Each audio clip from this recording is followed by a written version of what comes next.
Right? Now let's go into something else, which is most of us, probably all of us, in some measure or not measure, we are frightened. Right? Our life is so uncertain, especially now.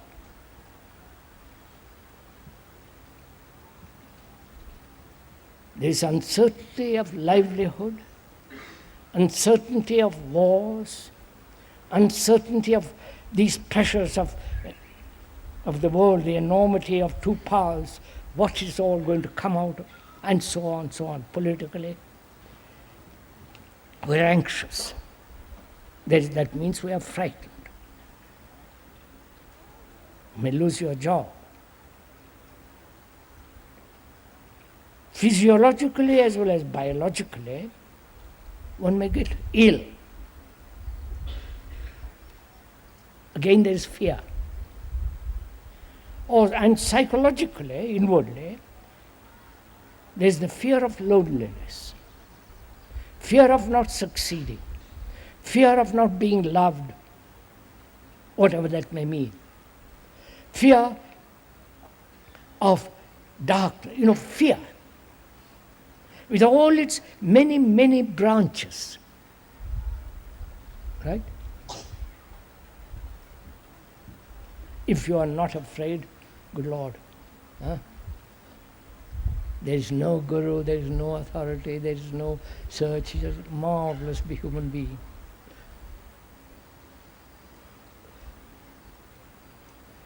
So we're going to find out, inquiring together, not me alone, find out whether it's possible to have no fear whatsoever, both physically as well as psychologically. Are you interested in this? Huh?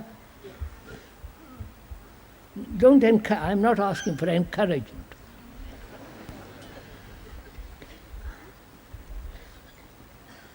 Because to live under fear is the most appalling thing. It's living in darkness, living in such, it brings a sense of shrinking, isolation. You cannot solve this thing, therefore you withdraw. And from that withdrawal, fear, all kinds of neurotic actions, ill health. Psychosomatically, it reacts, right? So you must, if you are at all serious, go into it very deeply. You must find out for yourself that if fear can end.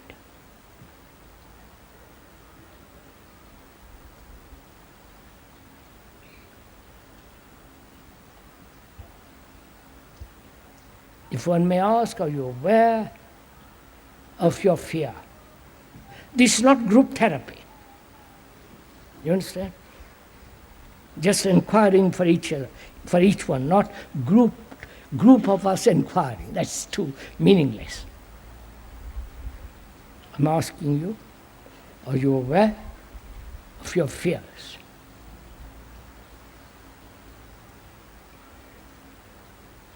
If you are, do you see the consequences of it?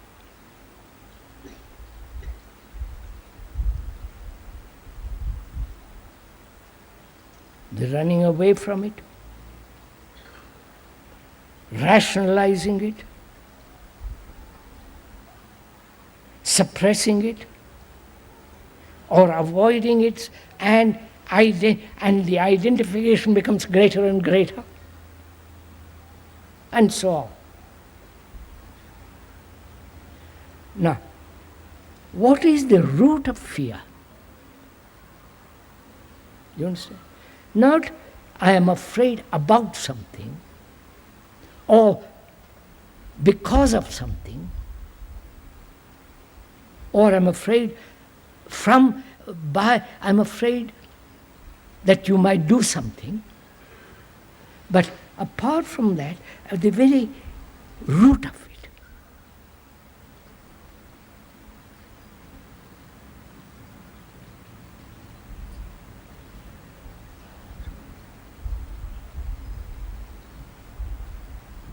do you want to find out the root of it, or are you waiting for an answer?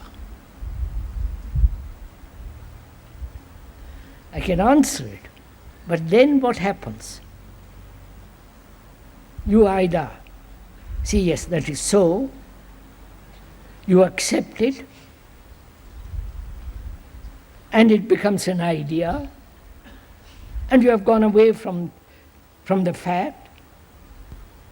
So you have to ask this question for yourself. What is the root of all this enormous sense of fear?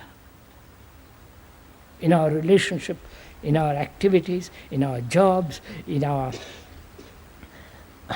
future life, the whole business of it.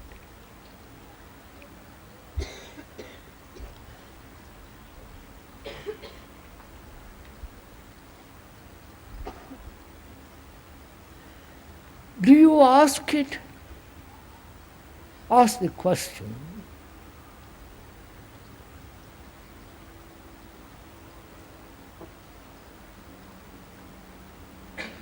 To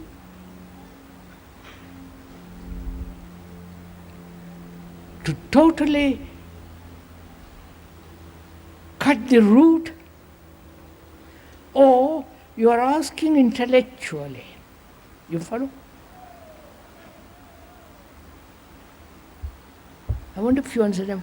Look, I'll explain what I mean. I want to find out why I'm afraid.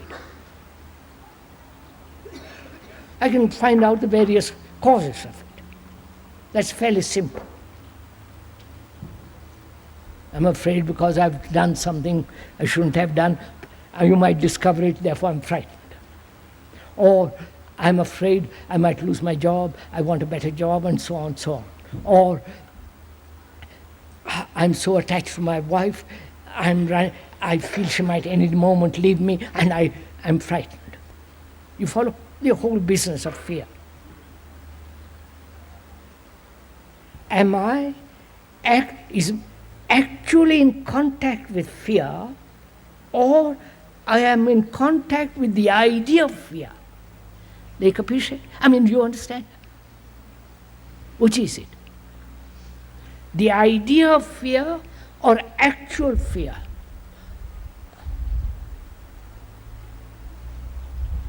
Come on, somebody. Please, madam, don't take notes, for the love of Pete.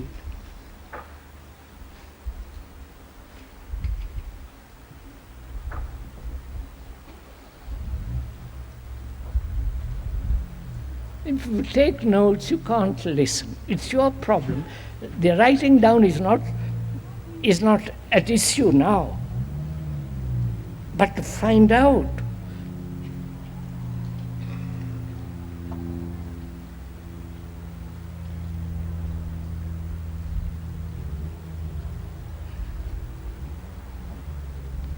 Now, I can investigate, analyze the cause, right? The cause and the sequence. I can analyze it. But analysis doesn't solve the problem. You must have known that.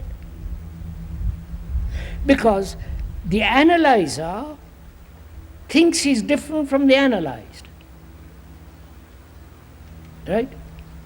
You may have heard this before, so don't get bored with our smile and say, yes, he's going back to the old stuff. But you have to understand this. If you understand it, if you see the truth of it, then you will do something. We are not analyzing, but observing. Analysis is entirely different from observation. Right? observation implies without the observer to look. Whereas if you analyze the cause, why, and the reasons, and go on analyzing, there is implied several things, which is there's the analyzer thinking different, that he is different from the analyzed. And that involves time, an endless process of analyzing. At the end of your life, he says you're still analyzing, without bringing about fundamental transformation. Whereas if you observe, just to observe, that is without any analysis, just to look, which is negative action. The positive action is to look, analyze, do something about it.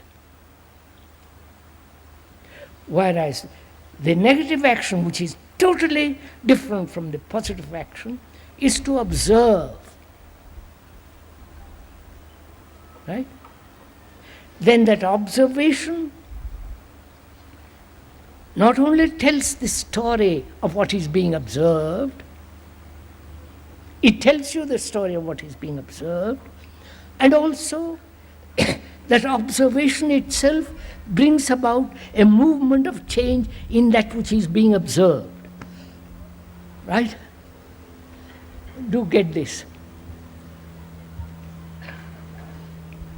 Even the so-called scientists are agreeing with what we're talking about, so you're quite safe.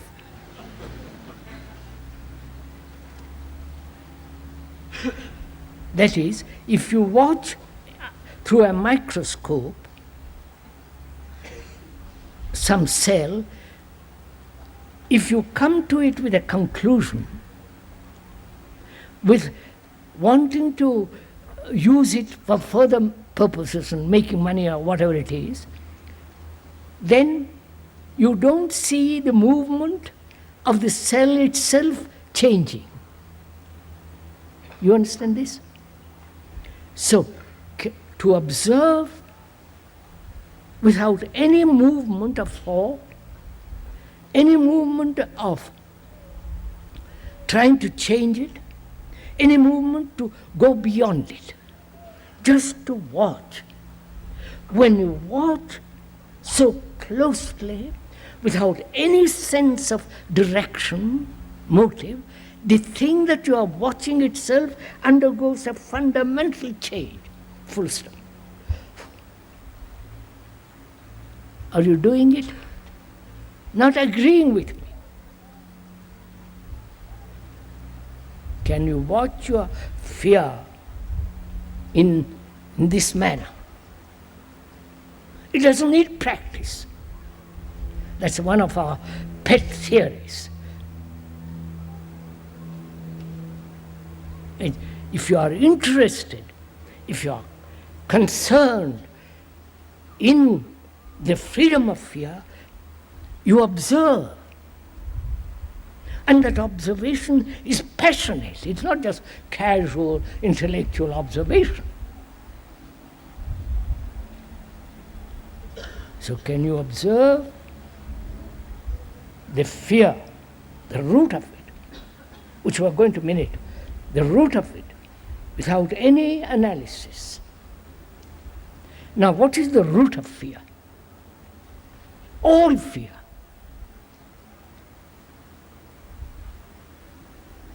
What do you think it is?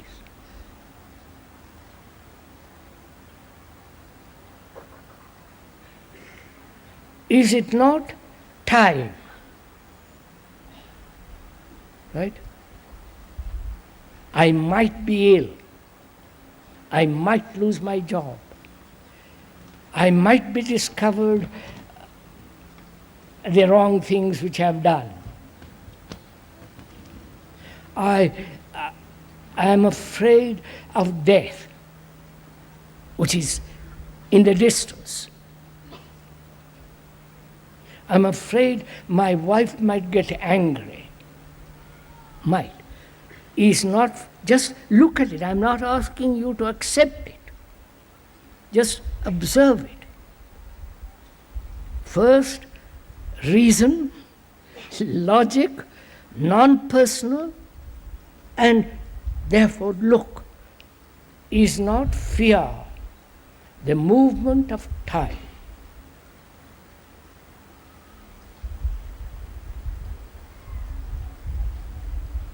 Movement means time, from here to there, from the past to the present, from the present to the future. All that is movement, which is called time. Now, is that not movement of time thought?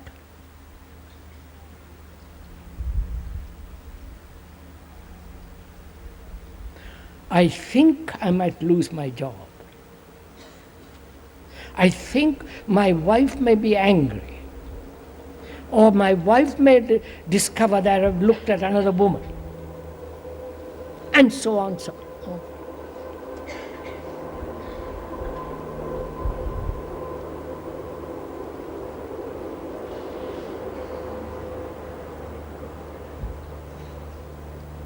So can you observe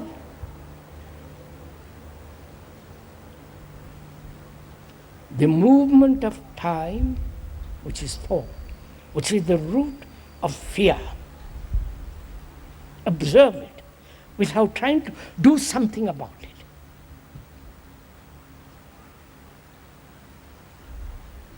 It's like a scientist looking through a microscope,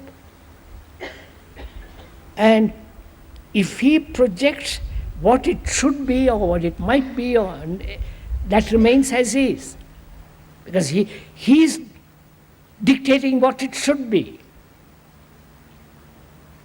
Whereas if he's not dictating, if he has no help, he's just looking, that very thing at which he is looking through a microscope beginning to change, beginning to move. You understand? Are you doing this?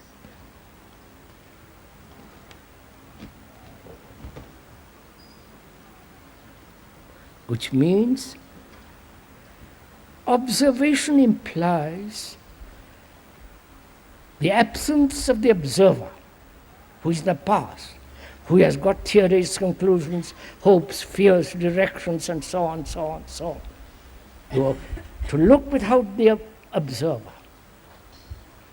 That does not need discipline, that does not need practice, just to look without your wanting something out of it. Then you will see, if you so look, the very root of fear is beginning to completely change. That means the root is this, the observation, the observing so carefully, alertly, with passion, the root it begins to dissolve, which is the action of negation. You know?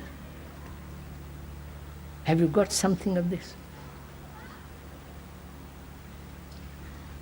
You know, this is part of meditation. Meditation is not repeating some words, sitting quietly cross-legged, 20 minutes in the morning, 20 minutes, all that nonsense.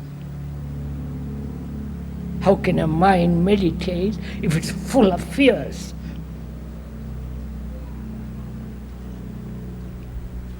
Or is attached to something? The understanding and the freedom from fear is part of meditation. It is totally, entirely related to daily life.